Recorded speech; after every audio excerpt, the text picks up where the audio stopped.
हा चुकवाचुकवीचा उपाय नको. मी महापंडित ज्ञानींना जनांना वादात हरवून आलोय. मध्येच त्यांचा एक शिष्य बोलला, स्वामी, आमचे गुरु म्हणजे कोण समजले? 108 उपनिषद, ब्रह्मसूत्र, भगवद्गीता, 18 पुराणे, निगमागम घोळून घोळून पचविलेले, समजून घेतले प्रकांड पंडित, मोठमोठ्यांना वादामध्ये हरवून अजिंक्य ठरलेले.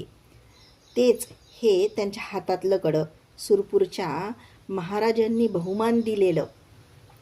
स्वतःसारखे पंडित नाही असा अहंकार. वादात सगळ्यांना हरवायची इच्छा घेऊन आलेल्या सुब्बय्या शास्त्रीला पाहून एक क्षण शिवयोगीला हळहळ वाटली. वादात हरवणं तर दूरच राहिलं, जे आहे ते सांगितले एवढंच.